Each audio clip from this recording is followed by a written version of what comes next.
এই ব্যাপারটা আমি লক্ষ্য করে দেখেছি যে যেদিন দেখবে খাবার থাকবে সেদিন অনেক রকমের খাবার থাকবে। তখন মনে হবে কোনটা ছেড়ে কোনটা দিয়ে খাবো। আজ দুপুরের মেনুতে হয়েছিল যে চিংড়ি মাছ, কাঁঠালের ঝাল, আ আর হয়েছিল ডাঁটা চচ্চড়ি, আ আর হয়েছিল আলু ভাজা আর এই যে আর রাত্রে দেখো আম, আবার উপরি পাওনা হচ্ছে বাবা এই যে তড়কা নিয়ে চলে এসেছে তড়কা, মাছের ডিমের বড়া ছিল। তো দেখো রুটি খাওয়ার মতো তরকারি আজ ভালোই ছিল, কাঁঠালের ঝাল ছিল, আলু পেঁয়াজ দিয়ে আলু ভাজা ছিল, চিংড়ি মাছের ঝোলটা ছিল, তার ওপরেও এই যে পাওনা হচ্ছে এই তড়কাটা। সত্যি কথা বলতে কি যেদিন খাবার থাকবে দেখবে অনেক রকমেরই খাবার থাকবে।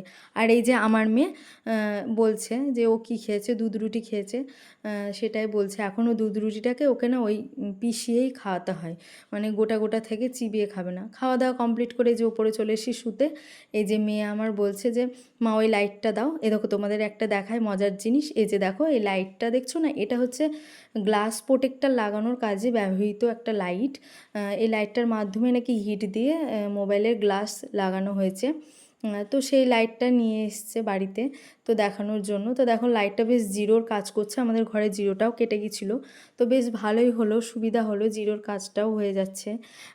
তো এই যে অন্ধকার করে মেয়ে এখন বারবার বলছে মা অন্ধকার করে দেখাও লাইটটা। তো মোবাইলের চার্জার থেকেই লাইটটা জ্বলবে। আর বেশ ভালো লাগছে, ঘরটা পুরো ব্লু কালারের হয়ে গেছে জানো তো।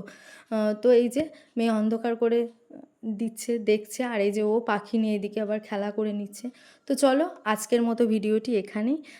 সবাই ভালো থাকবে, সুস্থ থাকবে, শুভরাত্রি সবাইকে। তো টাটা।